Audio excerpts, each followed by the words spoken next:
Okay, everybody, I hope this all works. I apologize. I've got to run through it a few times because I forget. I'm not as smart as some of these guys that live with these things all the time. Anyway, we're going to have a program today presented by Greg Lofsteadt on fishing line selection. And Greg, I'll let you. Okay, did you have any fishing reports or anything? Well, we talked about the Ozarks. John, you had a bass. You caught a bass. Yeah, but Danny called me and he saw somebody out in his pond catch bass. So he thought I might be interested in coming up, so I came out for an hour. How big was it? That wasn't nothing to brag about. But at least you got the your first open water fish for the season. Green fish. Not a bass. Yeah, we did the first open water fish. Les, you went up to Red Wing. Went to Red Wing. Sunday, we worked through Tuesday. Water temp rose from 34.6 to 36.2. And river was like 6 foot third. Oh, wow. So it's down. Mostly, yeah, it's low. Mostly small fish. I'd say just under 15 inches. A few years, and you got one good 27 inches.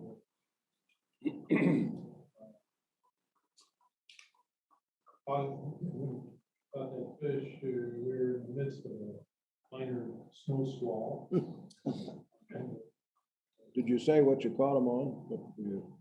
It's called a cherry seed 7-inch lizard on a half-ounce stand-up jig. It's very effective. Really hard to do. Big bait, dark colored, stand-up jig makes it kind of interesting when you're catching 12-inch fish on 7-inch lizard. They gobble it up. Okay, I was getting out. Was it ice still in the backwaters or? Yeah, the marinas were froze up. Everett's. You went over to Wisconsin side then? Yeah, I mean, that's the only place. We did go down to Genoa last. Dam down there. Got a lot of fish now. There was only a couple of medium. Almost all of them were in 28. Oh, boy. Yeah.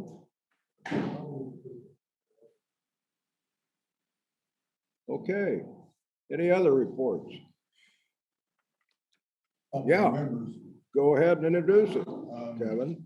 Don Burning here. Hi. And sitting over there is Larry Halsebus. Hello, Larry. Friend of mine, we've done some pheasant hunting together, and that's how we kind of Okay. started out, and now we're off to fishing. Okay. All right. Anybody else? Any new people? See, Roger? Yeah, I don't know if everybody knows. Introduce yourself. Roger Brockle. Here in Ames. Hired last year, so. Do some more fishing. Good. Okay. Anyway, all of you weren't here. 4 of us just got back from the Ozarks down on the White River headwaters of Table Rock and had a good outing. The fishing was characterized as slow to okay. But Jim caught a couple of very nice 27-inch plus walleye. We had 7 keepers that were, they were 18 to 19. Yeah, they were 18 to 19 inches. 18 there. 18 is the below that. Yeah. And we used ball jigs, like I said, long shank, a 1/4 ounce tipped with minnow. But you do get snagged, and we did a lot of snagging, but we did catch fish. the weather was almost perfect. It was in the 70s the last day. It was first day, it was in the mid-60s. That's kind of a preview for us going down in April. A lot of, well, what you guys cleaned, the eggs were not even, they weren't even ripe. So they're still going to be spawning probably. Water temps were down by the dam. They were somewhere around 43, and then it got up to about 46 and a half up around Holiday Island. Fish flats, slow troll and cast out and drag it back. What else? Anything? You guys got any comments? Stroh and Chuck? Nice crappies. Yeah, old Stroh caught a nice 14.5-inch crappie, really nice. There was another one, I don't know, you caught that one, Chuck? So there is some, When we cast out and tried to find the bottom, there was some current, it varied depending on whether they were releasing water or not. And with quarter ounce, at times it was tough to find the bottom, as you might expect. And once we found the bottom, we just kind of jigged back as we were. And once in a while, I thought the bite was fairly slow. But you know, once in a while, we go back. The guy was using live scope on forward view and he'd spot fish. Throw would be able to nail most of those. You know, it was, yeah, it was good, it was fun. It was fun, it was good time. Was the fishing better when the water was flowing out? yes, Seemed like it. Seemed like it, yeah. yeah. I don't know if they have the pump back technology on that dam, but we thought there for a little bit, it was reversing. The current was reversing on us. Well, at the end And of the some of day, the those- winds. Yeah, well, some of those dams do have that pump back feature. And so I don't know. I think we were 8 miles down from the dam. During that Probably 10, process, probably 10.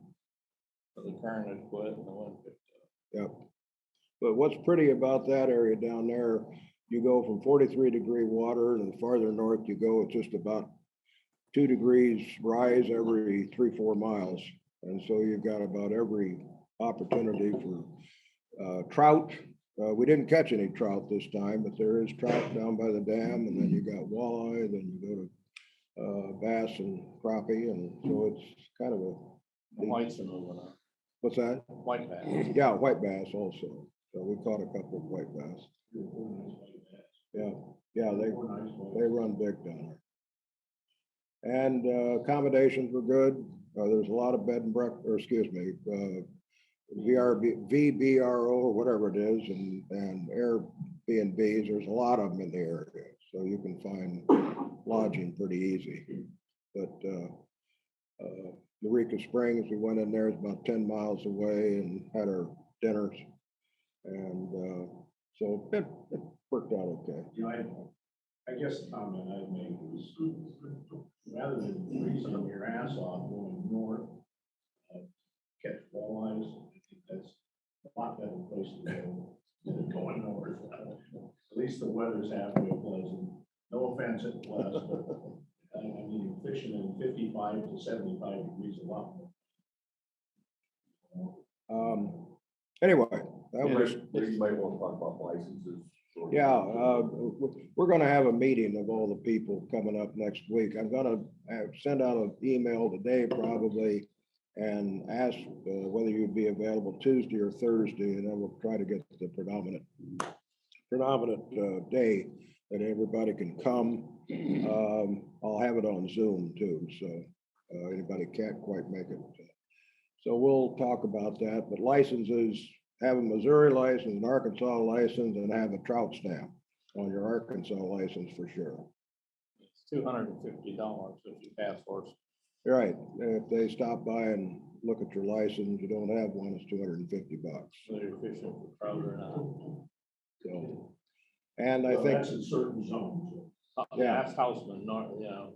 it's Going south. south of that boat ramp where there's a sign that that's where you have to have it.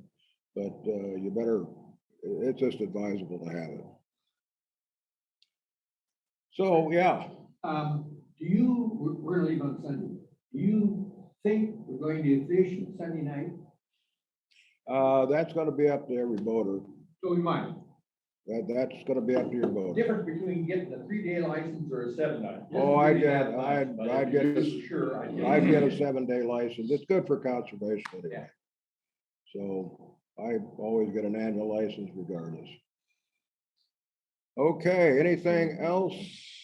Any other fishing stories or anybody went up to Clear Lake and ice fished? Yeah, a friend of mine went up there, fell through. Fell through. Yeah. Where was that? Monday, Oh, damn. and fell through up to his chest. And he got out all right by himself. Oh. But, got soaking wet. Then fished for a couple more hours.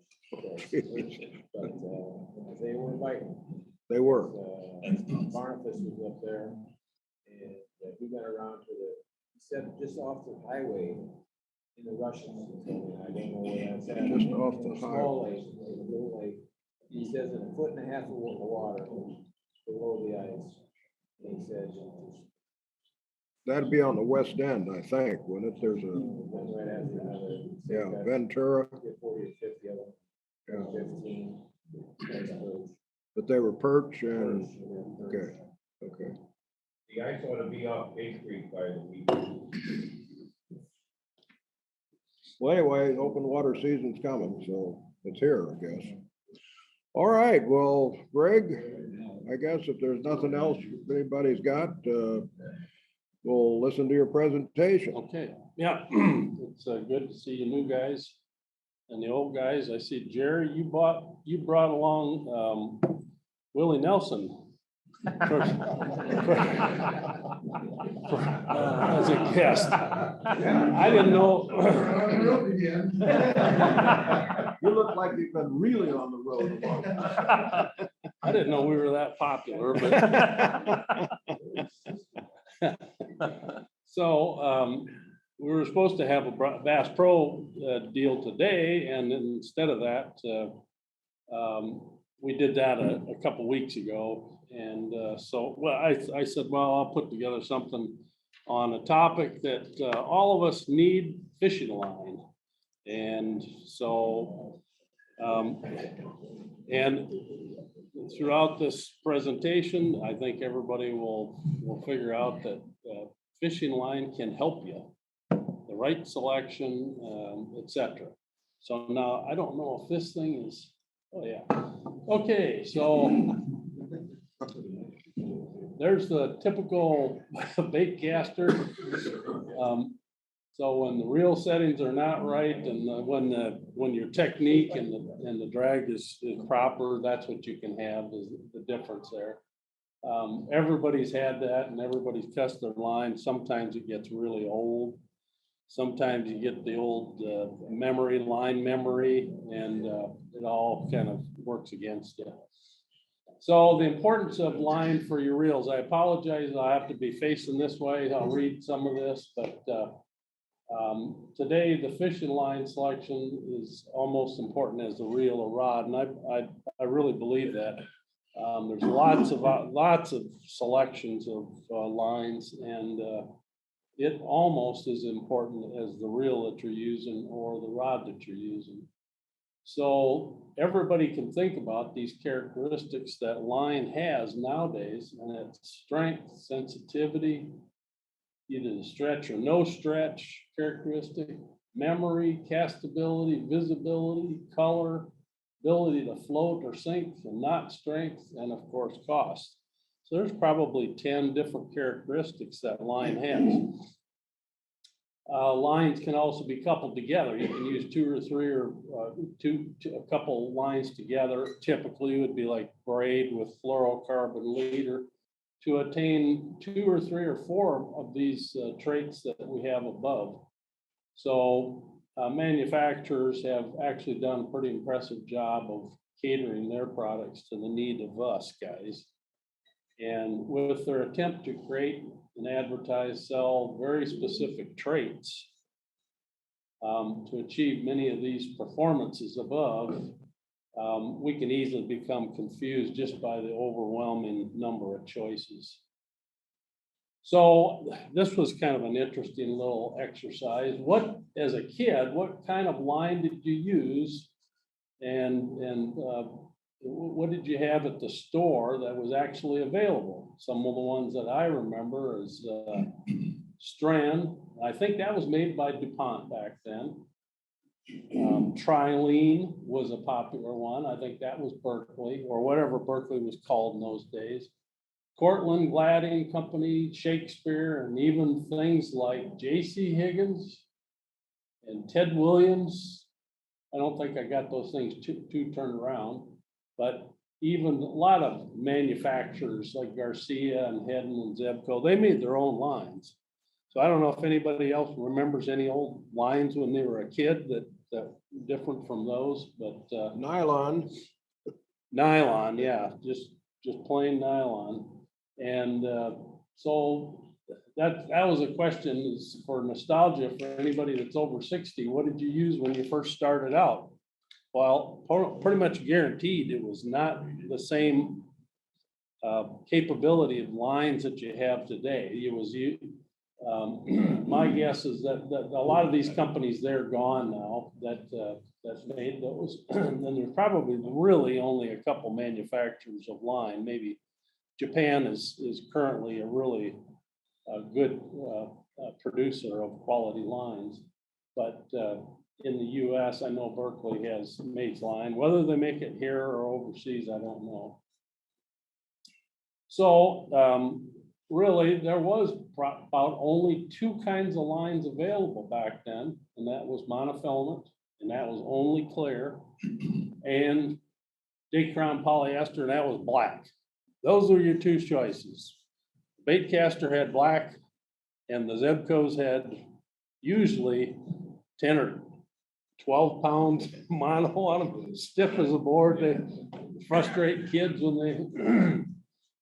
So a good exercise is to think about what you used when you were a kid. I bet you everybody used heavier line.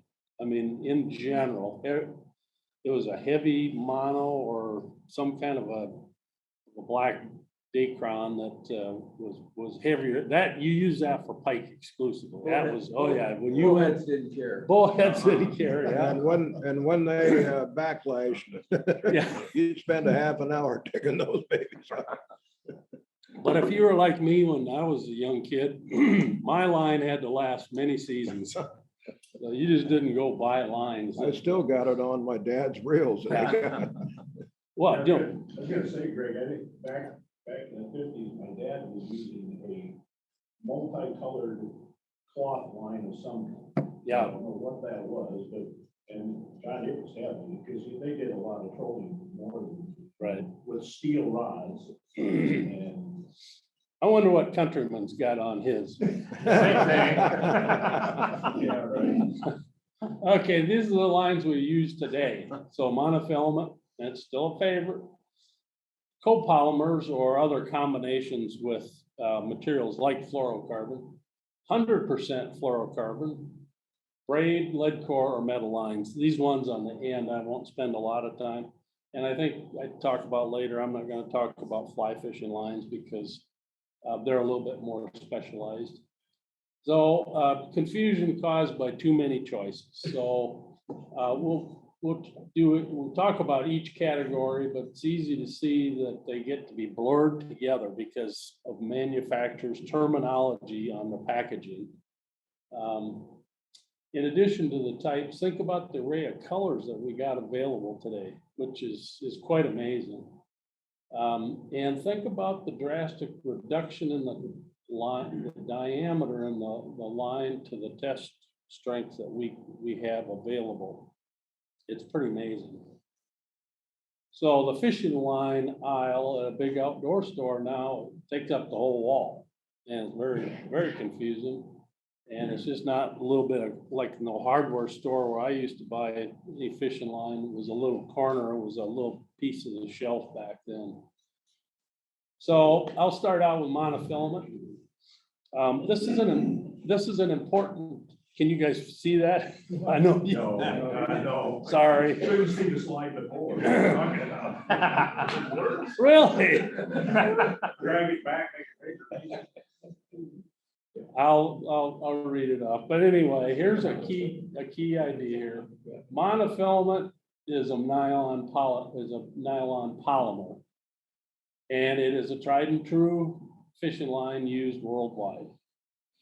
And so I'll go, this is just some trivia. But nylon is a plastic, but not all plastics are nylon. Not all woven plastics are nylon, but the same thing as polyester or microfiber or rayon or dacron, which is ironically the same thing as a plastic bag. So in traditional monofilament production, it's a single polymer fiber. Now, in today's world, when you go to the store, you'll see monofilament, and you'll see things that say improved monofilament. It means that single polymer has been produced. They're producing it for a characteristic that might be strength, it might be limpness, it might be toughness, it might be whatever. But in general, a mono is exactly that. It's a single polymer fiber or a strand.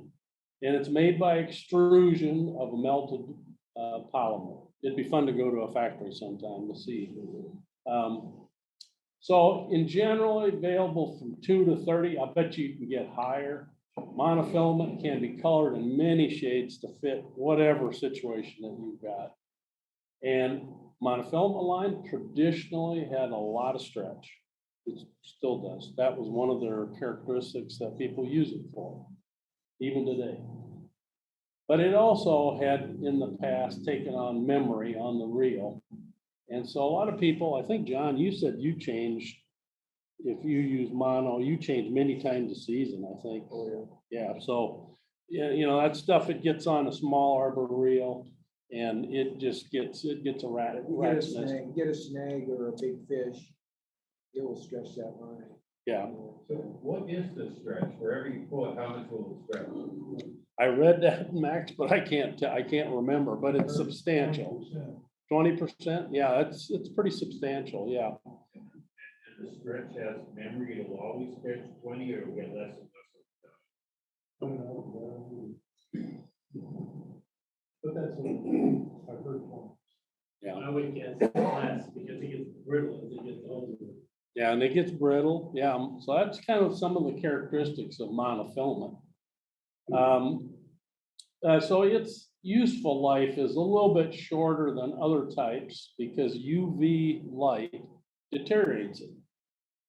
So one good property though is that it is light and less dense, so it tends to float. So that may help you on certain types of fishing, which we'll talk about. So here's some of the characteristics again. It's manufactured as a single fiber. And some of these fibers have been, selected by the manufacturer to produce a limp or tough, or abrasion resistance, or even now some limited stretch properties on a single filament line. Some are used specifically for ocean use. We need Richard here to tell us if he uses monofilament, but it's generally cheaper than other lines available. So as a recap, more stretch, good at holding knots, lower sink rate, can come in different colors, but it should be changed more often, but it can be done pretty economically. So here's some common brands. Here's one that has been around for a long time, the old Triling Big Game. So that comes in 1,000-yard spools. Then you get Strand, who's put the high impact monofilament, but if you read right there, it says monofilament, and up here somewhere it says monofilament. So when you're shopping, that's something to keep in mind. It's a single polymer that has been made into that. Now, in the recent years, copolymers have come about.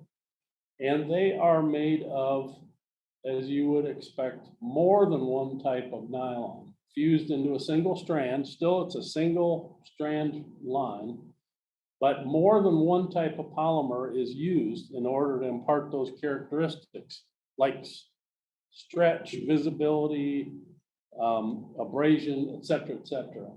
So it's an improvement over the old, say the strand that was 40 years ago had one characteristic that because of the nylon that they used. Now several types of polymers are fused together. This potentially makes it stronger and tougher, more dense, less visible to the fish, etc. They are produced to impart characteristics that a fisherman wants. So that was one of those things that I said in the very beginning, is a line can make you a better fisherman by selecting those characteristics that are important to you at the time. Whether you're fishing on this pond down here, or up at Clear Lake, or down in the Ozarks, or whatever. In general, copolymers are superior to monofilament lines. They're just built that way. The cost of them is usually lower than 100% fluorocarbon, but more than monofilament. So the rundown on copolymer, it's called a compromised line on one place that I had read. And I agree with that. They're really pretty strong, but they're not the strongest. They are fairly low visibility, but they're not the lowest. They have a fair longevity and durability, but they're not the best. Their memory on the spool is good, but it's still not the best. Their cost is substantial, but not the highest. So it's a good compromise line on copolymer. So a couple questions or recommendations from the group was, what copolymer lines have you had success with, or no success at all? Jim, Sensation is a copolymer, right? Berkeley Sensation, Less stretch. and just about what you said. Yeah. I I think use I've them a used lot. Advance. What's that? Can't remember what Advance is, but so we can talk about a little bit about this later. But here's some copolymers that, Sensation. yeah, there's suffix. Okay, that's what I was trying to think of. Now, read the little boxes. I know I'll help you out, Daryl. Here's this little thing. This is what manufacturers put on. Super strong. Hyper copolymer. Advanced monofilament. So this is a single strand material, but it's a copolymer. It's made out of more than two polymers to impart some of these characteristics. But these are two popular ones, and they sell the heck out of them. And there's a lot more on the shelf. You can find more of these than Carter's got liver pills. But the next type of line was fluorocarbon. Fluorocarbon, I don't know how many years that's been available. I'd say a good 20 anyway, as far as real common. It is made the same way. It's via an extrusion process, but it uses carbon, fluorine, and hydrogen. And modern fluorocarbons may even have some other characteristics that they've imparted. It is dense and it's much heavier than mono. Makes it a lot of line varieties as far as test weight. It is able to refract light because it refracts light nearly the same as water. Now we'd have to have Steve explain that to us, but the refraction ability in the water, when it's submerged, it refracts light just about like the water does. That's what makes it invisible. Fluorocarbon does absorb water, and that helps it sink faster than mono. Most are clear. I can't think of a fluorocarbon that has color, but I don't know why it would, because you want it to be clear, but I don't doubt that there is some colored product out there. Generally, they're more expensive than mono and copolymers, at least 100% fluoro. And many times, this bullet point down here, it's often used as a leader. But does anybody else use fluorocarbon exclusively on the reel? I've got one property rod that I have strictly fluorocarbon on, it's 4-pound test. Okay. And, it works very well. I've done that also. Yeah, okay. Except when you try to tie the knot. Well, the nice part is you don't have to have a lead with that. Yeah. You just tie a jig on the go. Okay, for the lazy man. No, I have not used exclusively fluorocarbon on a reel, but I know a lot of people do, so it's interesting that 3 or 4 of you have it. You know, I do have I think it's an 8-pound fluorocarbon that has a red tinge to it. Oh, And I, of course, it once in the water, that goes away, but, and I don't know where the heck I got it, I've had it a long time. yeah. The reason not to do 100% fluoro is just cost, right? Right, yeah. Yeah, it is, it's pretty expensive relatively. Hey, Greg, Yes, you can buy fluorocarbon in the school, like Joe's talking about the whole, where you can buy leader material. Is there a difference? I don't think so. But that's a great question, because I'll show a picture that one of them says leader material, Right. but I don't think there's any difference.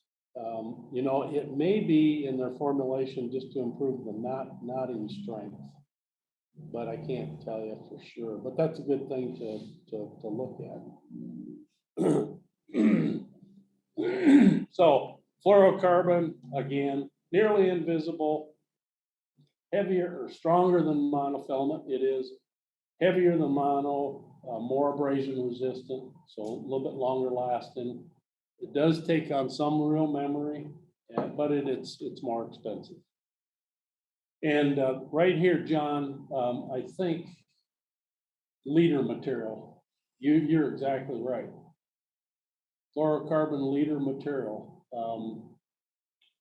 And then this one, Cigar, this is probably a pretty expensive line. I don't use Cigar myself, but a lot of times I shy away from the cost of it at the shelf, but they make a wide variety of, you know, from the good, better, best type product line.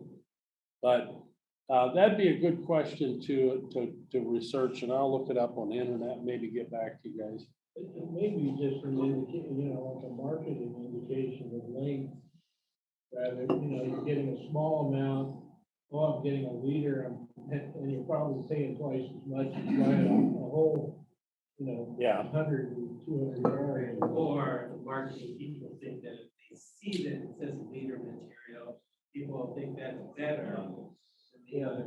Yeah, and there's a lot of marketing in lines, a lot of catchwords, catchphrases on the boxes. And hence the name, Berkeley Vanish. Well, that's a great name. Somebody spent hours and hours, probably got a big bonus, because that's what we're gonna call it, boys and girls. Okay, but they are a really nice line.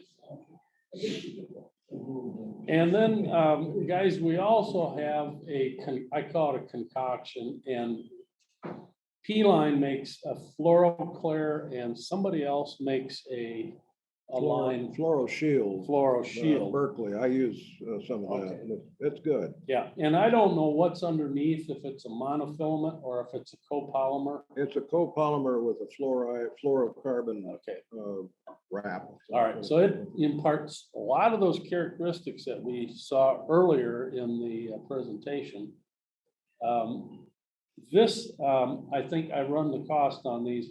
This is more reasonable, the cost-wise, I than pay about- 100%. I pay about $8, 300 yards. Okay, that's not bad. This is a quick little table. It gives a winner winner take all approach. So we'll start with copolymer and monofilament over here. So who wins on the strength versus, you know, copolymer versus mono? Usually it's copolymer. Stretch, I guess that means that it has more stretch, if that's what you're looking for in the line. So mono takes the crown there. Sinking ability, water resistance, sensitivity, all those copolymers tend to win. Visibility, I guess mono is just a little bit better, and the cost mono is better. These are all probably debatable. I mean, it just, if you were, depends on what type of fishing you have and what experience you've had with that A line. lot of guys that are cranking like mono Yes, because of the stretch, and because they pull they use like a braid, they'll just yank the yeah. right out of I know that's true of long line trolling. So I have a question. How does this affect the different lines? You're talking mostly about characteristics. But if I'm trying to set the hook for a fish, for instance, if I'm fishing, am I better off fishing like monofilament for walleye because there's a give, don't overset it? Or should I use fluorocarbon or braid? Help me out with so I understand why this makes me better. Well, here's one example I would say. If you were trolling, a lot of guys troll for crappie. Crappie have those, they call them paper mouths. And if you're trolling a mile an hour or whatever, I think that you can rip it out with, if you're using a braid for a trolling line, the main line. And I think the same thing is true maybe on the Great Lakes. If you are trolling long line and you have, if you're using a braid, it doesn't stretch. I mean, the amount of stretch is tiny. And you can tear the hook out of the mouth. Monofilament's got a lot of give. If it was 20%, like Les said, you can get a little bit of stretch before you've actually damaged the fish. But I think, Max, all of these characteristics are a little bit debatable, and based on your experience, you may say, well, no, I'll go with a copolymer all the time. I'm not going to use this and I'm not going to use that on the other end, just to have a good average line that does a lot of things in the middle. What other examples could we answer, Max? Good question. The one I'm most interested in is because I'm a poor walleye fisher. I overset the boat. I mean, I know for bass fishing, I always want to use braid because I want to really set the hook. But just using walleye for the example, which is the best of these lines for walleye? Well, to complicate the issue, depends on what action your pole is too. And the hook stand's different. So long line trolling, you use mainly sensation or mono, right? For long line trolling? Right, and I use a glass rod. Yeah. It's gotta have give. You got 150, 200 feet of line out, and a big walleye hits it, there's a shock. Yeah. Yeah. So you gotta have something that gives. on So both not ends. only your line, but your rod too Right. is important for it. It'll rip up your lures. What? Rip up your lures if you just use filament. Bangs it. What do you use, Les?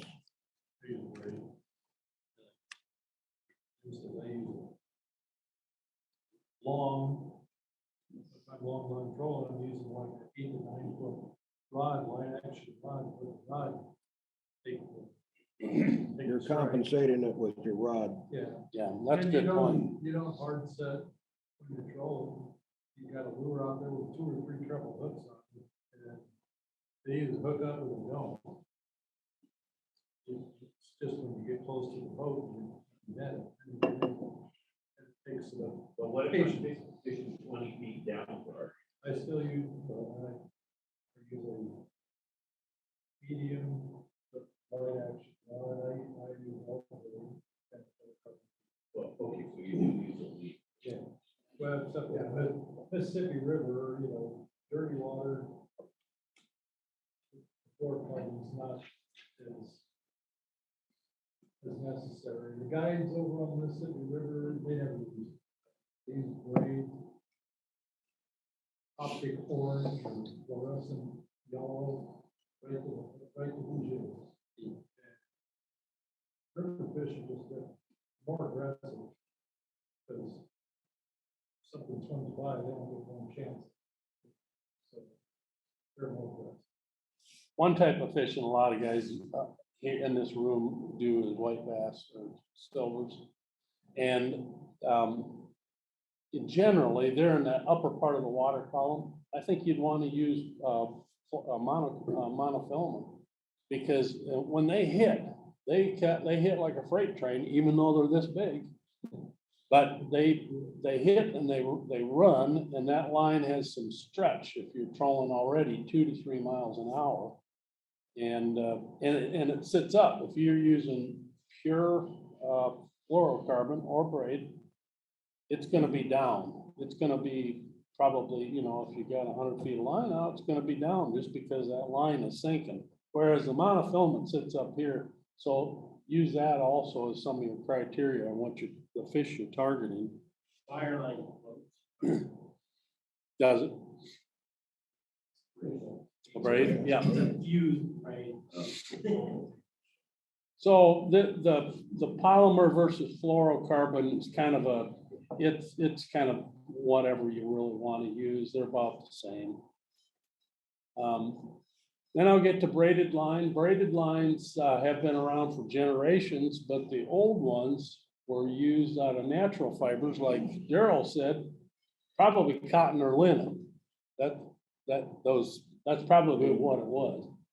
And today's braids are made exclusively of material like, you'll see these names, Dacron, Spectra, or Micro Dyneema fibers, maybe others that I didn't put. Tensile strength to line diameter is very high. We'll look at a comparison chart. So there's virtually no stretch, makes it great for many types of fishing situations. So manufacturers now weave from 4 to 16. These are the ones that I could find, strands of different fibers to produce this new line called braid. And it used to be braid was kind of a flat line and it would get real fuzzy. Now they're imparting a lot of characteristics on their braiding to make them round. And then they coat them with stuff like silicone or other materials to make them really castable. So castability is generally great. I know Les uses braid a lot for casting and pitching jigs because you can throw them a long way. And it has very little spool memory. So you don't have you can get a rat's nest, but it doesn't have the memory when you're trying to cast long distance. Usually when you get down, at least the open face reel, it's a wind line. Yeah. Because you didn't tighten your line up when you start. Yeah. Still, braids aren't indestructible. They can become fuzzy.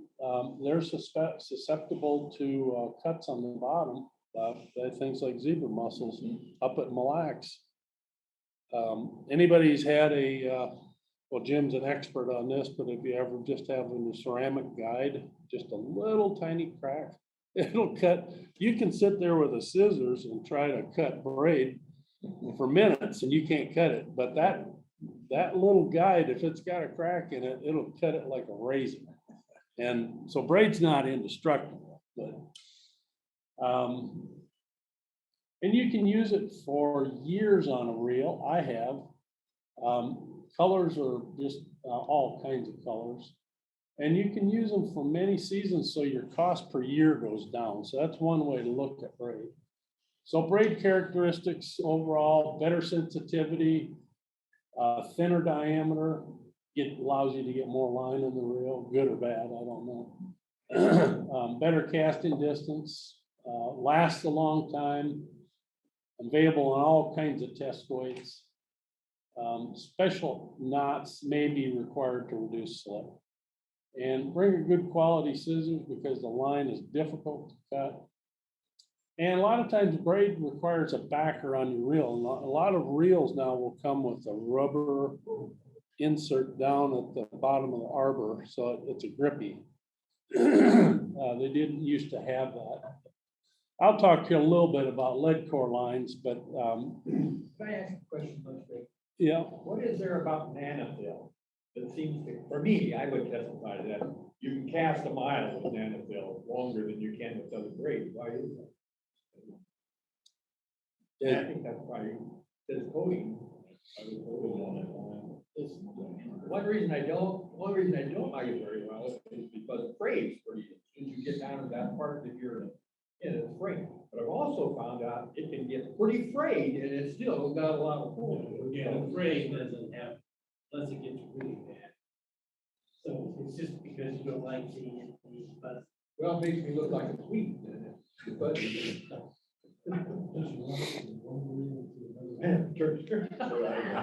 Yeah, you can take it out to a football field, take it off, put it on backwards, and you got another 4 years. Right, okay, good. who uses nanofill in there? Oh, so a lot of guys, yeah, well, okay, good. Maybe a testimony for that. Let's see, lead core strength is really pretty good, cost is very high. Usually, the lead cores that we've seen are generally used for trolling. It's either ocean or Great Lakes type. And you'll have 10 yards of red, 10 yards of green, 10 yards of black. so is that something the environmentalists don't want anymore? Yeah, probably. I didn't run across anything in my research, but yeah. There are metal lines. I know I've talked with people. You can have anything from stainless steel to titanium or copper alloys. Be interesting to hear if Richard uses any of the metal lines down in the ocean. Did you hear that, Richard? Repeat it. Yeah, what do you use down there? I use 80 to 100 pound mono is what I typically use. Yeah, I know mono is pretty popular on the ocean, whether it's got some affinity with salt water, I don't know, but. You're using that because of stretch? You want that stretch? Both stretch and visibility. I usually have a pretty heavy duty fluorocarbon leader on it. And then when we go for wahoo, you got to have a stainless steel leader because they'll cut right through the 100 pound. And you're fishing in the upper water column when you're. Yeah, we're fishing in typically I fish in a 1 foot to 2 foot water column. But if you're going for wahoo, you want to get it down to probably about 7 or 8 feet.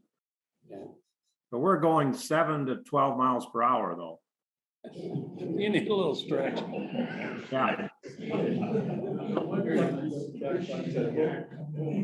So what's the size of those blackfin tuna that you catch? Most of them are in the 2 to 5 pound range. They hit and the skipjacks will run 5 to 15 pounds. And the yellowfin, when they're there, they'll run 15 to 45 pounds. Yeah. But you almost have to have half a pound of weight to get the lure down there to them.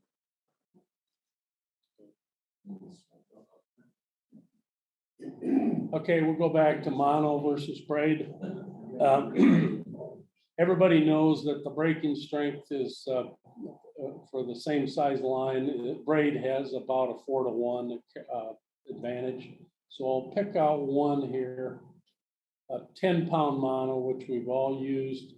The same diameter braid is 40 pounds. So it's got a 4 to 1 advantage on thickness of the line.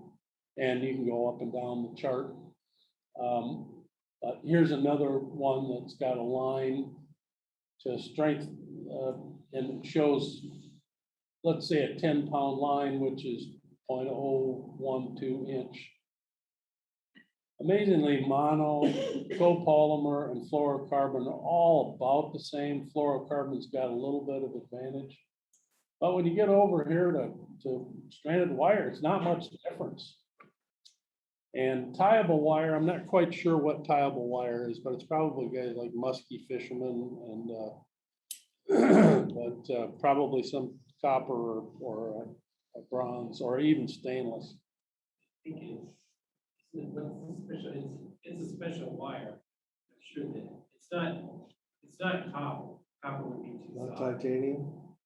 Might be titanium. Could be titanium. But it actually stretches. It's weird. You can feel it stretch. Well, these tables, takes a bit to kind of go through them, but here's a relative knot strength. That's another characteristic that that lines all have, and everybody in this room has had some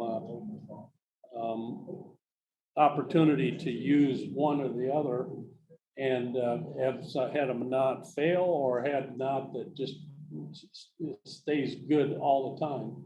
And I don't know any of these knots. I'm not a knot guy. We need to have another session just on knots. So I'll be looking for a volunteer if anybody wants to work on knots. But the thing that you have to use in a table like this is to look at the best knot for the different type lines: mono, braid, and fluoro. And fluorocarbon, the Berkeley braid knot, that's the highest rated one. And you can see, you can get down into, improved clinch knot, which I've used. You're only 14-pound breaking strength on that knot. So on a table like this, it pays to look like on braid, 19.4 for a fishing fool knot, only 7 pounds breaking strength on an improved clinch. What is fishing fool? I don't know anything about these.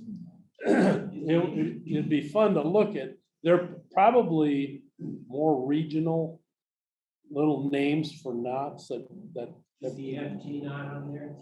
no. Trilene? FG. Oh, FG, sorry. I put that on another one here. Normally, these knots are used for joining braid to fluoro. And FG, Alberto, Albright, improved clinch, double uni, blood knot, Yucatan, I've heard of that one. All of those are acceptable, I guess, for joining the two lines. I don't know if anybody, what your favorites are for joining two lines, but. I like the FG knot. FG. Primarily, it's really small, but it has a big enough diameter. Fishing at night, you'll be able to tell without wheeling your lure up into your guide. It bumps the first guide. But it is a really small bump. And I, like when I put that fluorocarbon on there, that knot hardly ever breaks. It's always, I'll chew off, I'll put like 6 to 8 feet of fluorocarbon on it, lose 5, 6 inches, 2 inches, 3 inches, and pretty soon it's down to 2 or 3 feet. So Yeah. that knot's pretty tough. Yeah. Well, what Richard is, Kingman Richard is double uni. Oh, okay. Yeah. That's what I use, but you have to be careful. When you're using braid, the diameter of braid can be a lot smaller than the diameter of fluorocarbon. Yeah. And you gotta get those two diameters closer together. So the braid tends to be way over the braid about 30 pound chest. But you put on a 8 to 10 pound chest. Mono. Or fluoro. You match the break strength. The braid will be so small, it'll cut through, not close. Yeah. That's a good point. Well, But I've never broke in fluorocarbon. So I don't worry about that. I think I have. I think I've experienced just about every bad thing. But yeah. I looked up fishing fluoro knot, and essentially a uni knot with 2 loops through the eye of the hook. So it's what Go through a it. lot of us are using that already. Yeah, yeah. Well, the whole thing about a table like this is to find out that there are really good knots for braid, and there's really poor. If you're a 3G guy, you'd probably want to rethink it. Same thing with floral. You know, this Berkeley braid knot would be pretty good, but down here, the improved clench wouldn't be so good. So that's the purpose of the table. I don't know all those knots, but. Doesn't it also depend on the brand of braid? Oh, I don't know that. Because I'm trying to remember that I used to use one braid that I really liked. And I quit using it because it seemed like every knot I tried never was as strong as when I went to Suffolk. So I noticed there was some same knots, different braids, had different strength. I don't have to worry much because I never catch huge fish. I think I determined which one I like, depends on who I'm fishing with. I really like the empty knot, but I don't use it unless I'm fishing for stuff. That's because it's hard. Well, it's impossible to tie for me, so. I'm too old to learn. Trilane has served well That's for right. 60 some years. Well, I tell you, these knots right here are pretty doggone good knots, and they're a lot simpler to tie. But so look up the Alberto or Albright. They're very similar knot, but they're really a pretty slick knot, and they're not so hard to tie. I had a guide. Alberto. Yeah, I had a guide in Florida that's all he uses, Alberto, for, yeah. and he's fishing all the way up to tarpon, so. But I think Les's point was pretty good. You might have a razor thin line, the main braid, and then your fluoro might be a 10 or 12 pound leader, and the differences in size are quite a bit, you know. That would be the question I would have on the chart that you have up there. They're talking about a knot of the same line to itself, or two different lines, yet go in the chart and you find Yeah. one is 14 pounds and one is 7. What do you do when you put them together? What do you end up with? Yeah, well, a lot of that takes individual research and kind of, you know, what fits your needs the best. Okay, so this is one that you could, I could probably, Max and I could probably argue for a long time on which is best for different situations, but vertical jigging, I said either braid or fluorocarbon, or even copolymers. It doesn't probably really matter when you're vertical. Drop shot fishing the same. Spinner baits, either braid or fluorocarbon, because there's less stretch. And a lot of times spinner baits, you're in weeds and you need something with a little more power and less stretch. You just want to rip it through them. So plastics casting, copolymers has an advantage, like faster sinking and lower memory. For top water, mono, if you're in the upper part of the column, like Richard just said, mono does float. It's a little bit stretchy, but you might be also opt for a copolymer. Crankbaiting, I'd go with a braid like Les. There's a lot of different situations. I put daredeviling or spooning. Any old line works just to set the hook, and you don't have to worry about tearing it out of the mouth on a northern pike or a muskie. Trolling in a boat, mono might be the best. But copolymers are also pretty close. And fluoros, if you're trolling, long line trolling and with on the bottom and you have zebra mussels, fluorocarbon is actually pretty tough. Planer boarding, I think they use a lot of braids just because the drag in the water of that, what do you call it, the board. Actually, it takes up the stretch. I mean, when a fish bites, it actually pulls that back. And so not much of a factor on stretch there, but ice fishing, fluorocarbon or limp copolymer. Salt water, a lot of mono is used, but I'm sure there's some braid too. And I might have forgot some situations, but that's kind of the. Now, do I switch my line every time I get in the boat? It's gonna change a different kind of a deal? No, I don't. I know the pros do. They have all their setups and, you know, it's only, a lot of times it's how many rigs do you have and how much do you want to spend? Popular colors, clear is still very popular. I like still light blues, like the old strand. That's still a good one. Greens are good for Iowa because you have the algae colored waters and it seems to just disappear in the water. Neons are good for, a lot of times for the guys in the boat. You can see the line if you're tangled up, stuck on the bottom, whatever. If you got yellow line, the captain of the boat can actually see the line, because I've had it where somebody says, well, my line's right here. Like where? I'm trying to run the boat. I'm not advocating that you use yellow line, but yellow line is actually pretty. I use color line like in bass fishing because I want to see that tick or whatever. So the high vis lines for me is important. Yeah, they've become very popular. Yeah. But if you put it, thinks there's 8-foot fluorocarbon leader, it doesn't really matter. Right. Yeah. Great. Yeah. I was down back. You guys there. I was looking for you, but I don't have it in the days because he'll throw me out of the boat if he has to. So I looked for it. It's vital. You're telling him, no, Stro, it's right here. Yeah. Daryl can't see it. I can't find it. No, you can get white, because Paradise will have a white.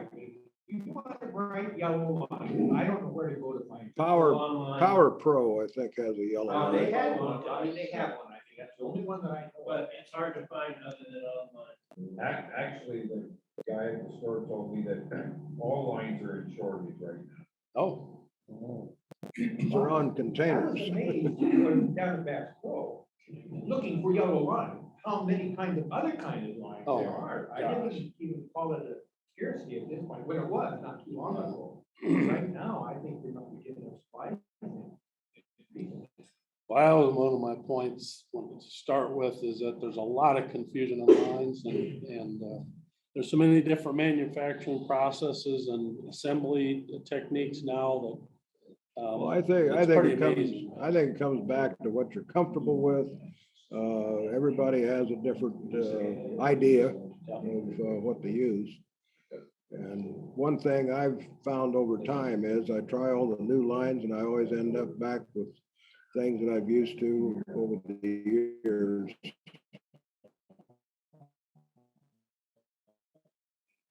I'm not a turner, that's okay.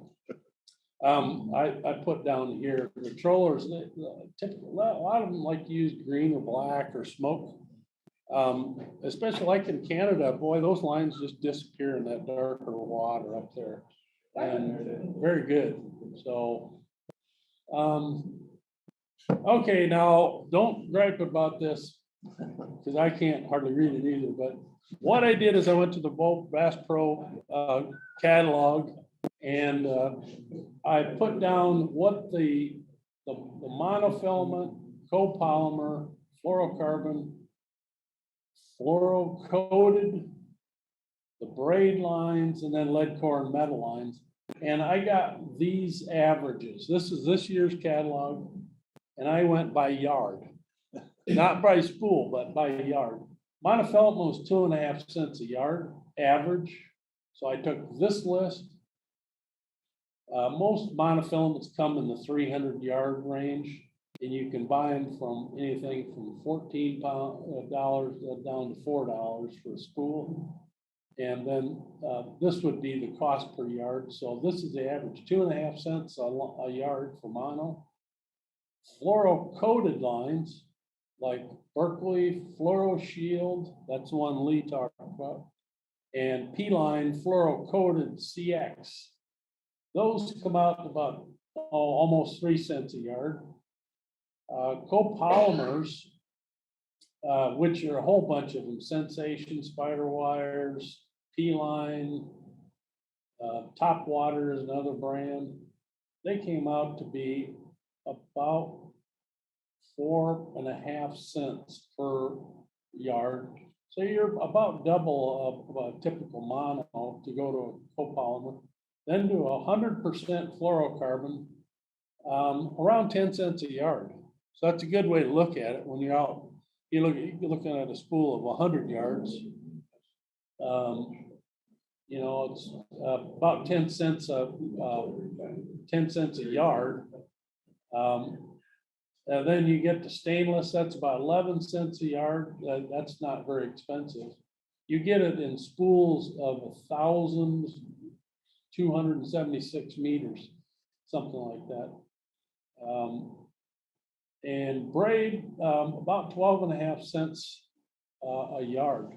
So the price goes from mono to fluoro coated to copolymer to 100% fluoro to braid. That's kind of the progression of costs. And what's that? Braid lasts so much. Right, and I tried to put that if you're talking about cost per year, braid may be, so braid here is 12.5 cents compared to a good copolymer, say 5 cents, that's about 2.5 times. I have braid on for 3 to 5 years. Like the guy running the boat, which with a motor, strips all your braid off. Or somehow you got in there yourself, I don't know.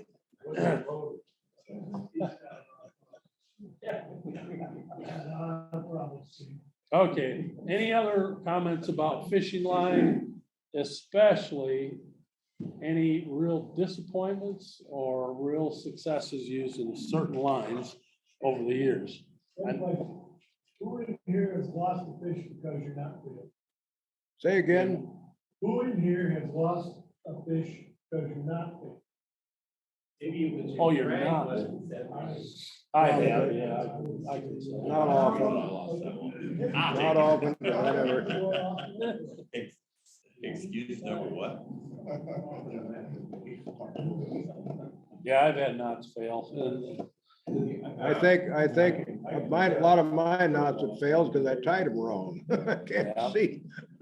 what I'm doing. Yes, Les. Well, it might have been just because I was doing a lot of fishing on the Warren River and the water quality is different. When this problem first came out, I was doing a lot of fishing, people will say, and it seemed like I had to change my line on every trip because the copolymer would absorb that water and run it out. That 10-pound line went to like a 1-pound line. You just so yeah, grades came out because you get hung up on the bottom of the grade, yank it out, turn the rock over, you know, or straighten the hook. You know? So, We were down in Table Rock last year. Ed was using, it was called P-Line, and it had, I think, silicone,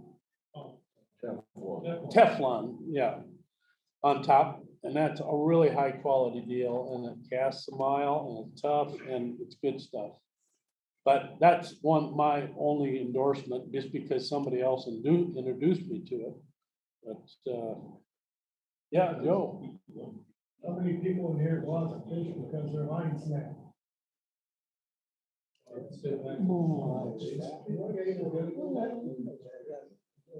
Well, a lot of guys use lighter line nowadays. One of the points when I was a kid, you know, you always had 10 to 15 pound stuff. Boy, nobody was gonna break that on you. Now, it's kind of like, how light can you go? I know Stroh likes really light. He likes light stuff from rods to light line. He likes to live on the wild On side. the edge, I enjoy the bike. yeah. And of course, You go Most musky times, fishing with 4 Line's pounds. gonna break, because you either got a knot in it that you didn't notice, or that it's got a little nick in it, that's all it takes on. And you had a mono. And setting the, drag's not set right. yeah, setting the drag is a very important thing, and then also the flexibility of the rod. So there's a lot of things there that, Greg, what's the recommendation for line for flip bobber fishing? Because Braids don't work with the bobber stops, they just keep moving. oh, good point. You know, I wouldn't be afraid of good mono or a nice copolymer for that purpose, because you don't need, stretch is not a real big thing, because the fish is just gonna take the bobber, so. I kind of like to have something you can see. I can see my line going out. And so color is up, you know. No, I use yeah, he's probably telling you. I think maybe told him, Wayne, but on your slip bobbering, like up at Mille Lacs, I use that rubber slip bobber, you know, the stop. Yeah, I'd say that doesn't slip as easily. Well, it works well with the slip bobber. Or two, yeah, you could do two. And, I don't know, the setup's good. One thing you have to worry about on Power Pro is I have a little dowel that I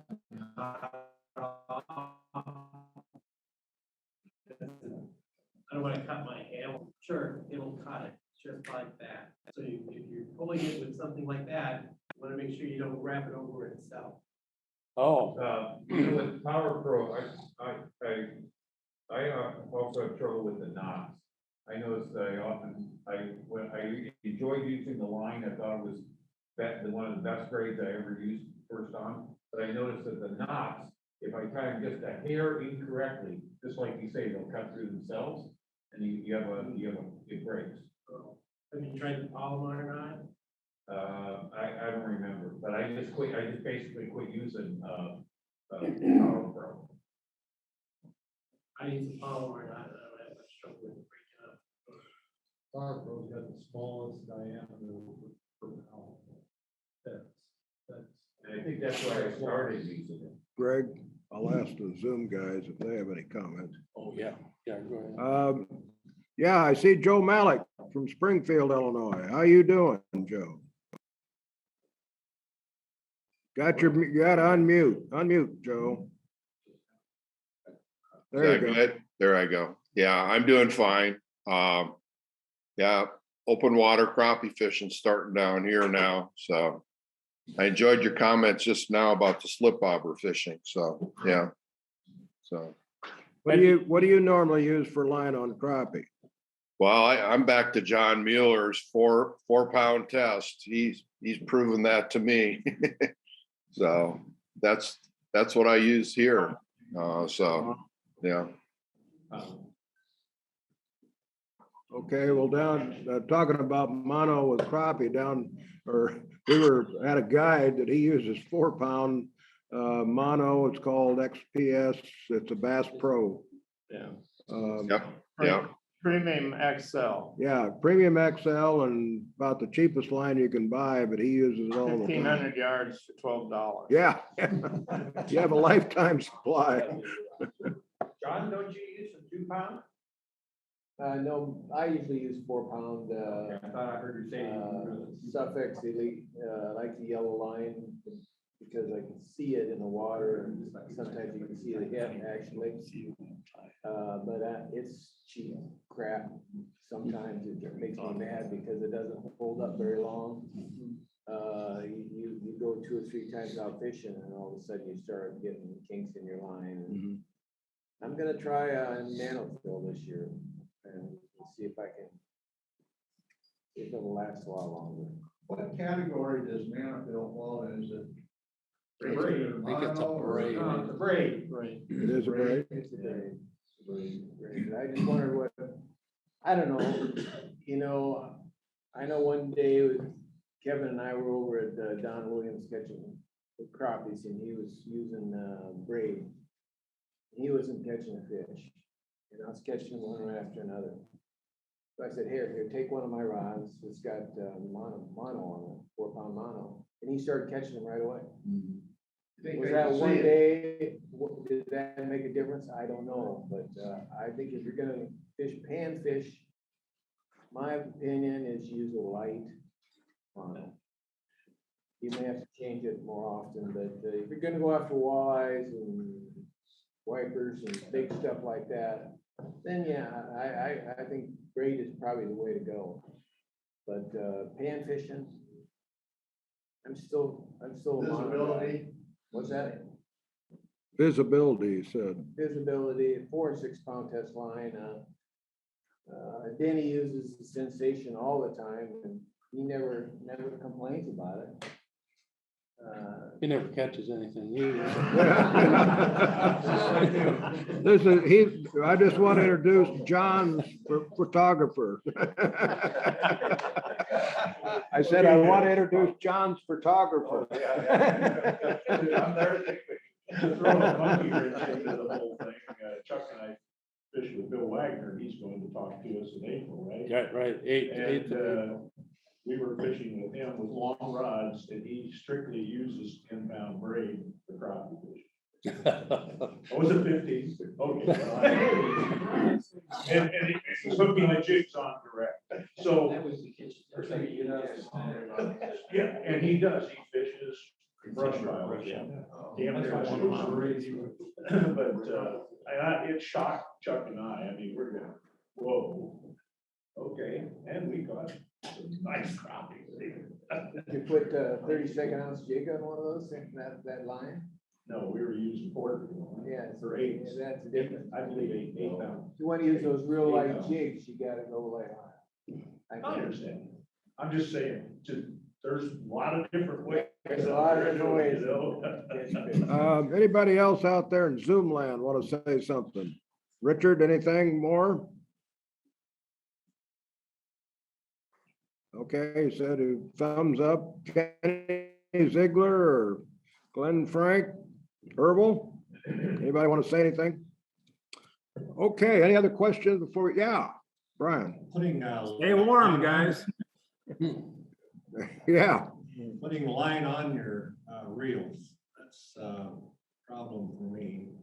Anybody use those gizmos where it puts your reel on and it spins and turns and helps you get your line on without twists? Yeah, if you're going to a bait caster, your bulk line that you're putting on has to come off the bottom of the spool, and if you're bait casting, it has to come off the top. Spinning. Spinning off the balls. Yeah, Spinning's off the bottom. Spinning's on the bottom. Bait casters over the top. But the rule is if you buy a small set of line and you bring in a little to start with, then look at the line, if it's twisting, flip it over, and then you know you've done it right. I've tried that and I still get them. During the boat, you can let that line out. Yeah. Let it sit there 10-7 minutes and then reel it back in, and that takes a twist, or you can put it under hot water, it takes the memory out, I mean, hot to the point it's gonna burn your finger. And you stick it under there for 2 minutes and let it dry, and it takes, the memory leaves and then it comes back on the spool, so. Don, do you have something? Do you want to say something, Don? No, I think it's fun, Chuck. Okay. The other thing is to quit reeling when line's going out on the drag. Yeah, that was twisted up, you know. If you keep reeling rapidly and line's flying out on the drag, all you're doing is twisting. Yeah. That's the old Jack Riney. Brian, I just have a general rule. If I re-spool, I just lay it out behind the boat immediately. When I get on the water, the first thing I do is just lay it all out and take the twist out. In the first thing. Yeah. So a tip for everybody that hasn't been out yet is you should go through all Yeah, your. you got the all your Golden Plug reels and Award. Look at your line before you start the season, so. Yeah, Kevin and I got the Golden Plug Awards. Oh, he'll keep it forever, really. Okay. Yeah, thank you. All right, I can't remember what our next meeting is. Do you remember? I thought it was a recap of a fishing trip, but Could be. I had my sheet and I forgot it. Yeah, watch my newsletter. We're gonna have, anybody wants breakfast or mid-morning donut, we'll meet out at West Hy-Vee. Anything else before we break up? I guess. Thanks for coming. Yeah. In the corner. The what? The gentleman in the corner with the beard, in the Oh. very back. Jim Smith. Jim Smith. Jim Smith. It's his son. That's what I'm trying to think. Okay. Is he a beer dog? No, he was a banker. Oh, Yeah. Thanks, guys, out there in Food Land. Oh, 12. Yeah, you'll get. Joe, good to see you. Nice to see you. I gotta send you your friend here. I gotta go get your friend.